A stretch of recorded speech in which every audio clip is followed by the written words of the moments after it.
Eu estou com o Luiz Gustavo, ele é o CEO da Convex e da Easy Voice, duas empresas que começaram como startups, e a gente vai gravar um vídeo para a matéria de empreendedorismo do MBA 75 do INSPER. Em 1995, Luiz Gustavo prestou vestibular para medicina em grandes universidades de São Paulo. Contrariado com o curso escolhido por influência familiar, optou por prestar engenharia mecatrônica na Unib. Na época, a tecnologia de comunicação através de computadores era escassa, e Luiz era um dos poucos que tinha acesso e conhecimento dessa tecnologia, as BBS. Resolvi trazer uma BBS para Ribeirão Preto. E aí eu conversei com o pessoal de São Paulo, eu fiz um setup inicial e nasceu, por uma questão de hobby, a Convex BBS. Então era uma BBS que tinha inicialmente 4 linhas, 4 usuários simultâneos podiam se conectar. Eu utilizava para isso uma salinha no segundo andar da clínica do meu pai, que era médico, ele tinha uma casa onde ficava a clínica e lá ficava ocioso essa sala. E eu coloquei um ar-condicionado, 2 computadores e assim começou a Convex BBS. Daí um tempo eu comecei até mesmo para fazer expansão de novas linhas, cobrar R$20, acho que era, não sei se era essa moeda da época, mas era algo por aí, de R$20, para que as pessoas pudessem se conectar 1 hora por dia para poder fazer expansão do sistema. E o sistema foi crescendo, eu cheguei até 40 linhas telefônicas, e foi quando chegou em 96 que a internet chegou ao Brasil, que no início também era discada. Como eu já tinha público e como eu já tinha as 40 linhas telefônicas conectadas dentro de uma plataforma, eu já tinha um impulso natural para que a Convex BBS se tornasse Convex provedor de internet. E aí eu procurei a Embratel e contratei o primeiro link do interior do estado de São Paulo, ou seja, foi uma mudança, né? A primeira grande mudança que aconteceu naquilo que era um hobby que virou uma, vamos dizer assim, um negócio. Um negócio porque eu comecei a cobrar os R$20, então aquilo já tinha um faturamento mínimo.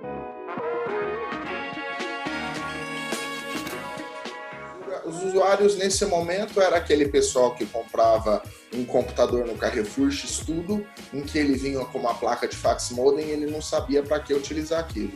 Era um pessoal mais nerd que começou a descobrir que o computador dele poderia ser conectado a uma rede e dentro dessa rede, que seria no primeiro momento o BBS, então ele poderia mandar um e-mail para um usuário na Austrália, através de algumas redes que a gente fazia replicação de mensagem.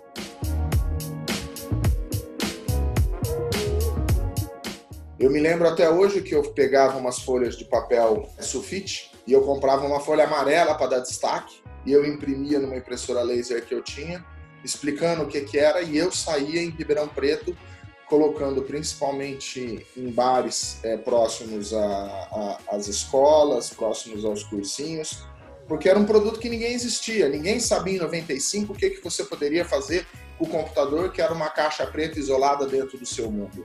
E a partir daí, eu digo que eu comecei a criar um mundo de consumidores de um produto que até antes não existia.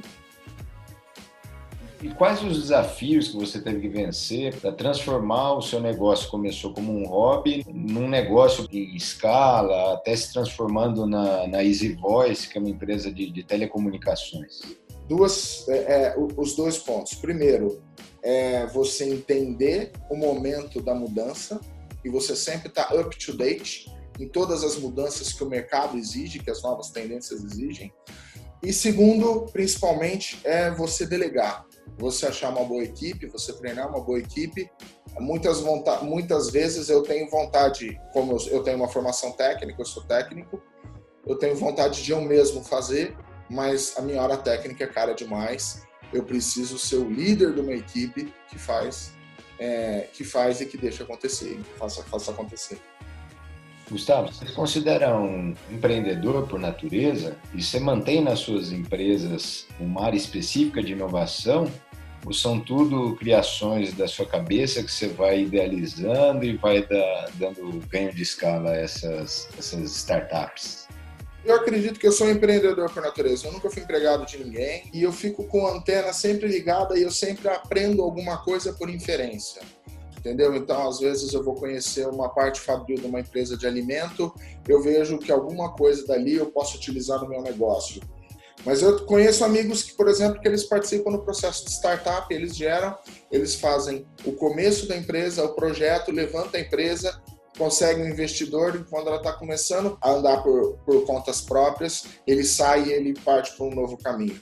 Talvez futuramente esse seja o meu maior interesse, porque esse processo de ver a coisa nascer, de achar as melhores maneiras, de descobrir um mercado antes não explorado, de entender como você pode fazer alguma coisa pelo menos 5 ou 10 vezes melhor para você resolver a dor ou a necessidade de um cliente, isso me fascina demais.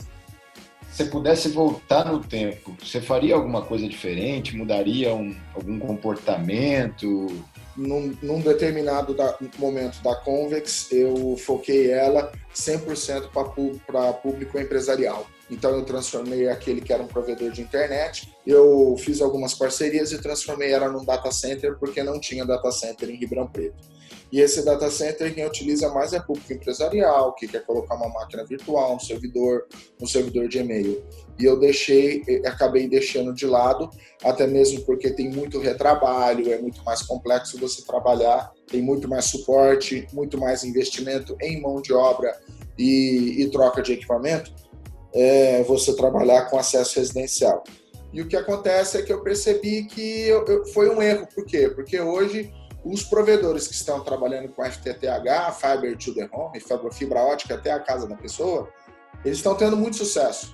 E uma curiosidade interessante, todo mundo imagina que os grandes players sejam Vivo, NET, e na verdade não é mais. Nós fazemos parte de uma associação brasileira dos provedores de internet, a Brint em São Paulo, nós sabemos que os pequenos provedores hoje já levam internet para 65% dos lares, ou seja, as empresas de grande porte estão apanhando e apanhando feio da gente. Eu queria te perguntar se a pandemia do Covid-19 impôs alguns novos desafios ou algumas dificuldades nos seus negócios. Hoje eu estou sozinho na empresa, né? O meu é o tipo do negócio que, como a gente trabalhava já com tecnologia da informação, foi muito fácil a gente migrar para um ambiente de home office. Do nosso lado, a pandemia, não digo que foi bom, mas a pandemia, a gente conseguiu vencer os desafios da pandemia de uma maneira tranquila, migrando toda a nossa operação para home office e, fundamentalmente, ajudando todos os nossos clientes que, por um período ou de uma maneira definitiva, 70% deles migraram para home office e ainda estão em home office. E qual conselho você daria, Gustavo, para uma pessoa que quer, ou até algumas dicas, né? Para uma pessoa que quer começar um negócio agora? Eu acho que sempre estar atento ao futuro. Todas as pessoas, os grandes líderes, pelo menos da área de TI, Bill Gates, Steve Jobs, se você ver a biografia dos caras, você vai perceber que eles sempre estavam tentando prever o que ia acontecer um passo à frente. Isso é muito importante. Eu acho que você, de uma maneira subliminar, de uma maneira inconsciente ou consciente, ou na sua hora de lazer, você tem que estar sempre pensando no seu negócio e pensando o que você pode fazer se o mercado tiver. Ou seja, todo empreendedor, principalmente no Brasil, onde não só instabilidade por causa da saúde, de pandemia, você vive também outras dificuldades em relação ao governo, economia, você tem que estar sempre pensando em plano B, C, D, E, você tem que sempre estar preparado para tudo. Eu acho que dessa conversa toda, a mensagem mais interessante que você passar não adianta, por mais consolidado que seja o negócio que você tem que estar sempre atento às mudanças e você tem que estar apto a lidar com essas mudanças o mais rápido possível. O sucesso hoje de uma empresa não é ela ter o melhor produto, não é ter o produto mais barato ou ter a melhor qualidade. É a velocidade com que ela consegue lidar com as mudanças de ambiente, do mercado. É isso que vai fazer com que ela fique de pé ou tenha sucesso ou não.